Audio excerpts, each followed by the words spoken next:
maintenant Monsieur Hendrick, qui représente l'EMR pour la commune de Jette. Alors bonjour Monsieur Hendrick. Bonjour.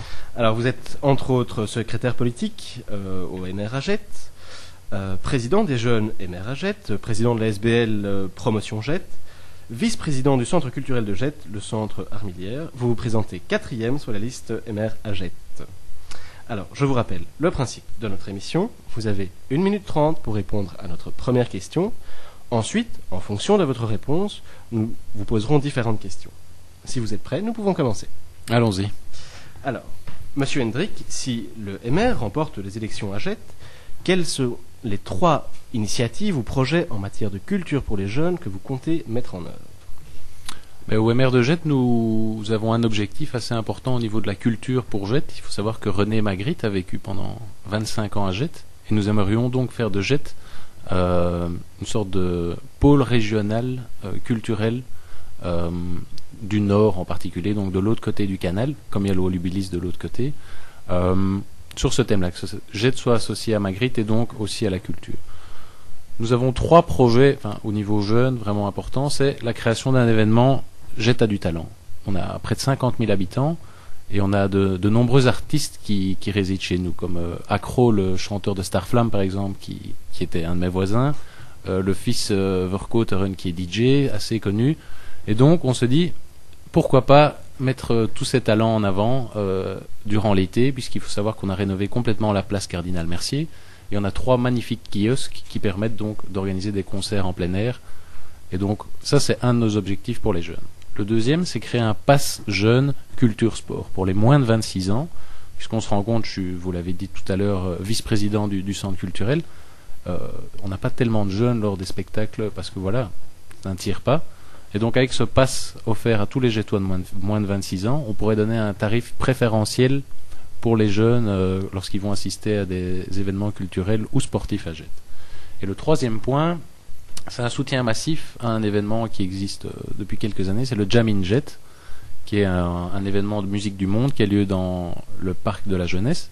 Il faut savoir qu'il y a eu près de 10 000 personnes qui sont venues. C'est un événement gratuit, musique du monde. Il y a aussi des ateliers pour apprendre à bien trier ses déchets, des événements un peu solidarité, des expos photos. Et on pense au MR de Jette que la commune vit encore trop cachée, pas assez connue du grand public, et donc il faudrait avoir un événement majeur comme celui-là pour attirer les jeunes dans notre commune. Voilà. Alors, comment allez-vous... Vous me parliez justement de la difficulté d'attirer les jeunes vers les centres culturels, etc.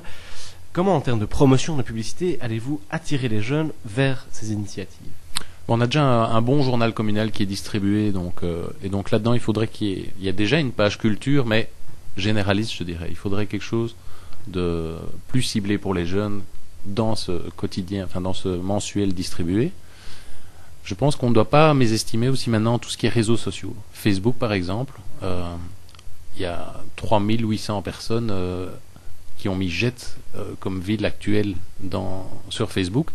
C'est un moyen de les toucher en créant un groupe, les événements culturels.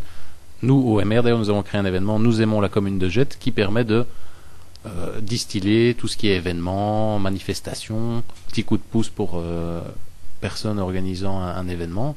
Ça nous permet de faire connaître à tous les Jettois qui sont dans ce groupe, il y en a 600 pour le moment, ce qui se passe dans la commune. Alors, dans un contexte de crise économique que nous subissons tous, en fait, comment allez-vous justement financer ces projets? Car, bien, on le sait, souvent, dans ces périodes de purge, c'est souvent la culture qui passe à la trappe. Comment allez-vous réussir à financer ces projets?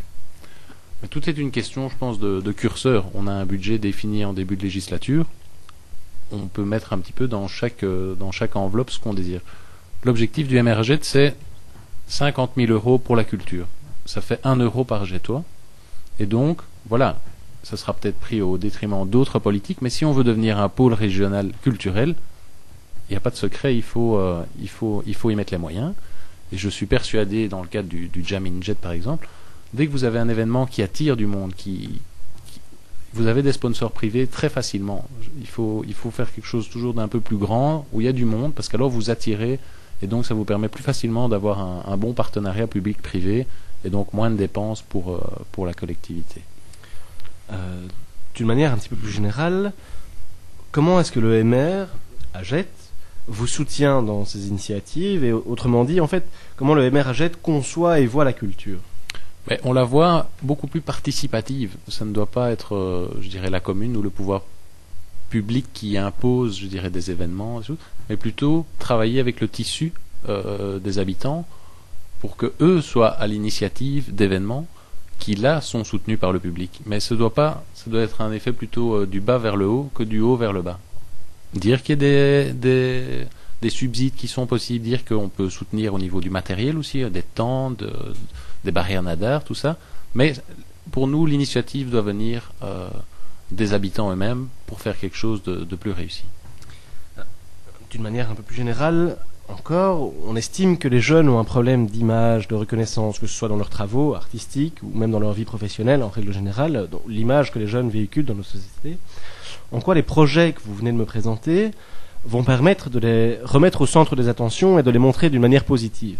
Mais je pense que quand ils seront acteurs, donc quand ce sera eux qui pourront participer à la création d'un événement, ils se sentiront valorisés. Il ne faut pas juste être là, la main tendue, en disant qu'est-ce qu'on va faire maintenant. Il faut leur dire allez, prends-toi en main, propose quelque chose, viens montrer ce que tu sais faire. On est là pour te soutenir, mais c'est toi qui dois bouger, c'est toi qui dois montrer ce que tu as dans le ventre. Et c'est comme ça, je pense que le jeune se sent valorisé parce que voilà, il n'est pas assisté, il est plutôt, je dirais, acteur de sa propre réussite. Alors, notre interview touche déjà presque à son terme. Et je vais maintenant vous poser la dernière question. Alors, est-ce que vous-même ou votre parti à Jette organisez un événement qui a pour but la découverte d'un style musical particulier, d'un genre de musique particulière? Mais le parti en lui-même non, puisqu'on on ne veut pas politiser les événements, mais à titre individuel, moi, ma compagne a beaucoup aidé à l'émergence de ce Jam in Jet dont je vous parlais à l'époque. Et donc voilà, j'ai pu rencontrer également les organisateurs et donner mon petit coup de pouce si je pouvais. Et donc c'est chouette je veux dire, mais il ne faut pas arriver avec une casquette politique pour faire quelque chose. Je trouve ça bien de soutenir un peu tous les événements. Et là, on a quelque chose qui sort un peu de l'ordinaire et qui, sur Bruxelles, je pense, est assez unique. Voilà. Eh bien, un tout grand merci à vous d'être venu répondre à nos questions. Alors, je rappelle que vous êtes 4e sur la liste MR dans la commune de Jette. Bonne chance pour les élections. Merci à vous.